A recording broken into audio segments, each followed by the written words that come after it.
Hi, everybody. This is Jimmy DeYoung. Welcome to Prophecy Today video. This last weekend, on Sunday, the Jewish people around the world stopped to commemorate Tisha B'Av.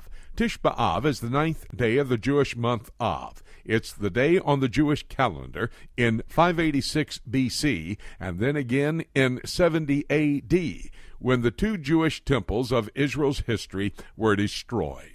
Jewish people on Tisha B'Av also pray for the next temple, the temple to stand on the Temple Mount in Jerusalem by next year on Tisha B'Av. I'll look at the scriptures in just a moment to see if that is a possibility.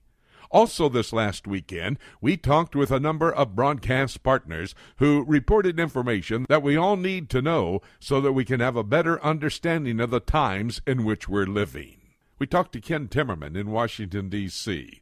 He talked about the concerns of the entire world, the Syrian situation heating up, and of course those weapons of mass destruction, both biological and chemical weapons, on the move. If they get into the wrong hands, it could be very serious in the Middle East. Ken also talked about the United States beefing up their military power, both in the Mediterranean and also in the Gulf, the Persian Gulf. David Dolan gave us a Middle East news update, and we were very much concerned, of course, hearing what Israel is thinking about in light of those weapons of mass destruction up there in Syria. They're probably going to have to move to take them out. Reports that Leon Panetta, who is the Secretary of Defense in the United States, will be going into Egypt and into Israel to discuss these issues.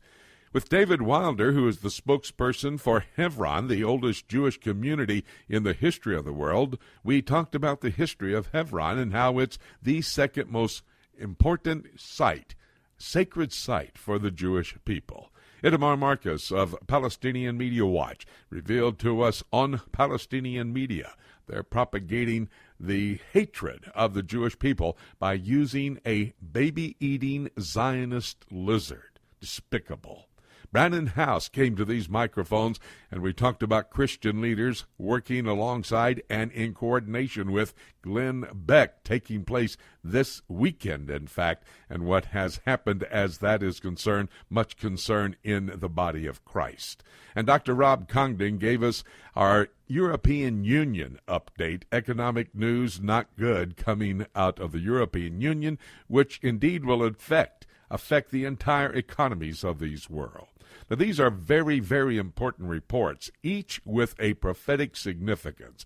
You can listen to them if you've not been able to, or re-listen to them to get more and understand the information better by going to our website, prophecytoday.com. And there go to PTRN, Prophecy Today Radio Network. It's radio when you want it, at your convenience, when it's good for you to listen to it. Be sure to listen to all of these interviews and conversations that I had with our broadcast partners.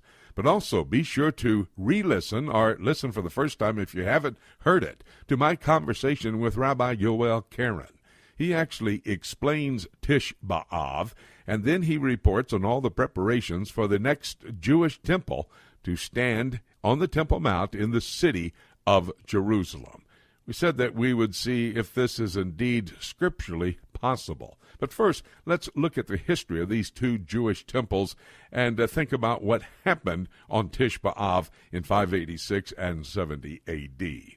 The first temple was built by King Solomon about 3,000 years ago, and he built that temple on the Temple Mount, which is the same as Mount Moriah.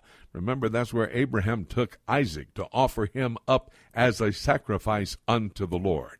Mount Moriah, Temple Mount, they are synonymous. And by the way, 2 Chronicles chapter 3 and verse 1 gives us the record of Solomon building that first temple on Mount Moriah.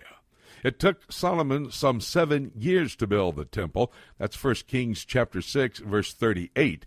But then when he took the Ark of the Covenant into the Holy of Holies, 1 Kings chapter 8, the glory of the Lord filled the house of the Lord so much so that the priest could not even understand why this was happening, and they could not even deal with it.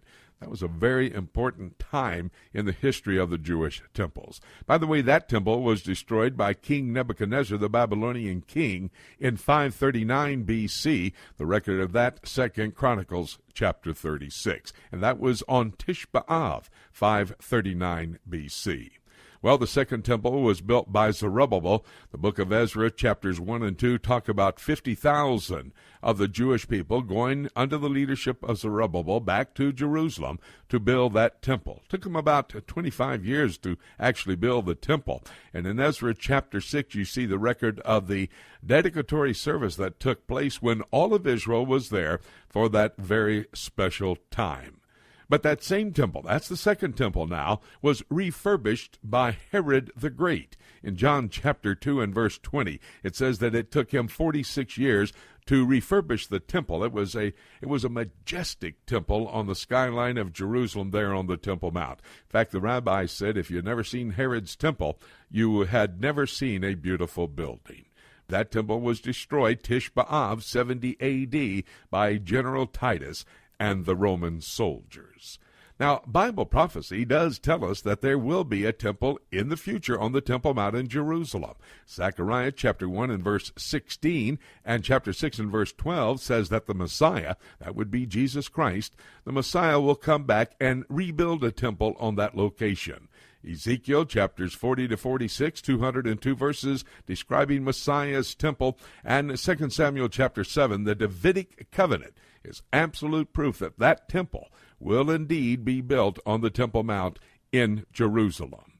However, all preparations are ready for another temple, not the Messiah's temple, not the one standing during the kingdom period, that 1,000 years of the kingdom under the leadership of Jesus Christ.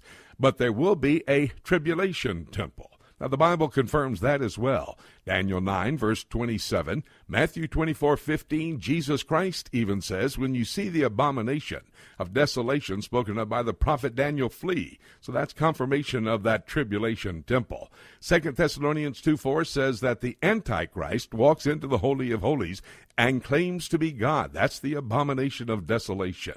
And John the Revelator was told to measure the spot for the temple. That's Revelation chapter 11 and verse 1. There will be a temple in Jerusalem when Jesus rules and reigns, but there will be one in the tribulation period as well. My friend, Tisha B'Av is indeed a reminder that a temple will be rebuilt on the Temple Mount in Jerusalem. But before that happens, the rapture. Jesus shouts, and we go to be with him in the heavenlies. And by the way, having said that, nothing left for me to say except let's keep looking up until